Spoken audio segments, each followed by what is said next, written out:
तो हम properties of electric field lines पे आ गए थे, जिसमें पहली है दीज आर कंटिन्यूस मूव कर्व विदाउट एनी ब्रेक। ये तो पता ही है आपको। जो इलेक्ट्रिक फील्ड लाइंस होती है वो पॉजिटिव चार्ज से निकलती है और नेगेटिव चार्ज में ख़त्म होती है जाके, और ये कभी भी क्रॉस लूप नहीं बनाती। जबकि एक सिंगल चार्ज की इलेक्ट्रिक फील्ड लाइन से इन्फिनिटी तक जाती है, और अगर हम किसी भी लाइन से टेंजेंट खींचेंगे तो वो हमें उसकी डायरेक्शन बताएगा। और ये कभी भी दो इलेक्ट्रिक फील्ड लाइंस आपस में इंटरसेक्ट नहीं कर पाती, क्योंकि अगर वो इंटरसेक्ट करेगी तो उनकी एक ही पॉइंट पे दो डायरेक्शन हो जाएगी, जो कि पॉसिबल नहीं होता। अगर देखो, अब है इलेक्ट्रिक फील्ड लाइंस के बीच में जितना कम डिस्टेंस होगा उतनी ही इलेक्ट्रिक फील्ड लाइन ज़्यादा होंगी, मतलब उनकी पावर ज़्यादा होगी। अब ये है लास्ट कॉन्सेप्ट कि electric field line inside a conductor हमेशा जीरो होती है। मतलब कि अगर ये एक कंडक्टर है और अगर हम इसके ऊपर इलेक्ट्रिक फील्ड लाइंस डालेंगे तब वो इसके सरफेस पे आ जाएंगी, लेकिन इलेक्ट्रिक लाइन इसके अंदर ही नहीं जाएंगी। इसके अंदर हमेशा इलेक्ट्रिक लाइंस जीरो होंगी और चार्ज भी जीरो होगा। अब आएंगे इलेक्ट्रिक डाइपोल। इलेक्ट्रिक डाइपोल का मतलब ये होता है two equal and opposite charge is separated by a small distance. मतलब कि जब कोई दो इक्वल एंड अपोजिट चार्ज, मतलब कि equal in magnitude and opposite in direction, जब भी कुछ होगा और उनके बीच का जो डिस्टेंस है वो काफ़ी कम होगा, तब हम उसको एक ही इलेक्ट्रिक फील्ड तब हम उसको इलेक्ट्रिक डाइपोल मानेंगे। अब हम देखते हैं इलेक्ट्रिक डाइपोल मूवमेंट क्या होता है। Product of any of charge in and distance between them. अगर ये एक इलेक्ट्रिक डाइपोल है, अगर हम इनका चार्ज मल्टीप्लाइंग इनके बीच का डिस्टेंस को मल्टीप्लाई करेंगे तब इलेक्ट्रिक डाइपोल मूवमेंट आ जाएगा। अब हम देखते हैं डेरिवेशन। ये डेरिवेशन तीन चार है, इनमें से एक तो पक्का पेपर में आती है। अब हम देखें electric field due to electric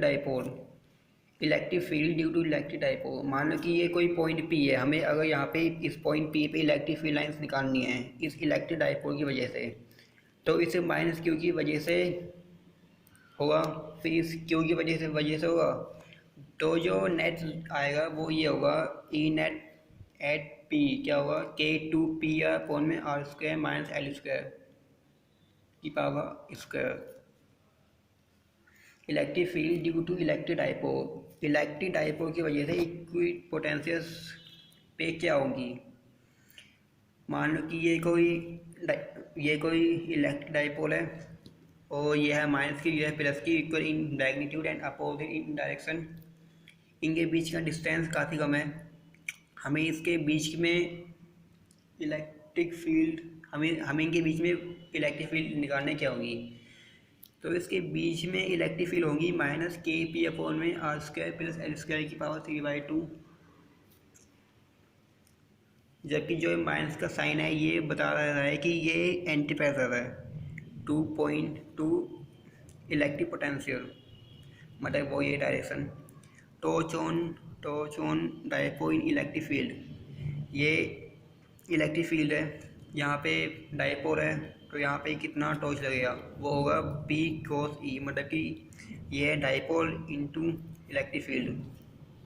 और यहाँ पे एक चीज़ बताना भूल गया, जो इलेक्ट्रिक डाइपोल की जो डायरेक्शन है वो होती है -टू प्लस, मतलब कि नेगेटिव टू पॉजिटिव, मतलब यहाँ से लेकर यहाँ तक होगी इसकी direction.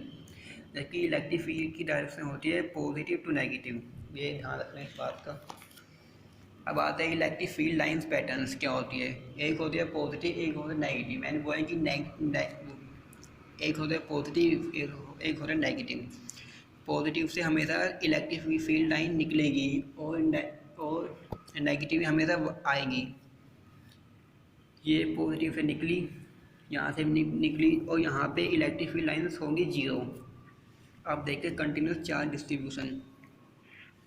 Linear charge density lambda, surface charge density sigma, volume charge density rho, ये सब आसानी है आपका आता होगा। Electric field due to ring of charge, ये डेरिवेशन काफ़ी ज़्यादा इंपॉर्टेंट है, और इसका रिजल्टेंट आता है के क्यू आर फॉर्म में A square plus R square की पावर 3/2। अब देखते हैं ये की पॉइंट कुछ। जबकि motion of charge electric field क्या होता है। Y equal to 1/2 Q E X square upon में एम बी स्क्वायर, ये होती है इसकी इक्वेशन। पैराबोलिक मोशन होता है इसका। अब होता है एरिया वेक्टर। क्या होता है एरिया वेक्टर? बेसिकली जो एरिया होता है वो एक वेक्टर क्वांटिटी होता है, ये तो आपको पता ही होगा। अब वो वेक्टर है तो उसकी कोई ना कोई डायरेक्शन भी होगी, तो उसकी डायरेक्शन हमेशा परपेंडिकुलरली आउटवर्ड होगी। मतलब कि जैसे ये एक रेक्टेंगल है, अब इसकी डायरेक्शन होगी आउटवर्ड, मतलब कि हमारी तरफ, वो भी परपेंडिकुलर, मतलब कि 90 का एंगल बनाते हुए हमारी तरफ होगी। अब देखते हैं इलेक्ट्रिक फ्लक्स क्या होता है। Number of electric field lines passing through an area in electric field, उसका फॉर्मूला होता है ई डॉट ए, और ये एक स्केल क्वांटिटी है क्योंकि यहाँ पे डॉट आया है। अब देखते हैं गॉस लॉ क्या होता है। The electric flux passing through a close surface will be equal to 1/epsilon times net charge enclosed within the surface। मतलब कि ये कोई सिस्टम है और यहाँ पे चार्ज है Q1 Q2 Q3 और यहाँ पे इसके बाहर है Q4। तो जब हम इसका इलेक्ट्रिक फ्लक्स निकालेंगे तो उसमें इसके अंदर जो चार्ज है ना बस वही आएगा, जैसे कि विद साइन, जैसे Q1 minus Q2 plus Q3 upon में एप्सिलॉन, और इसका फॉर्मूला होता है क्यू इनसाइड अपॉन में एप्सिलॉन।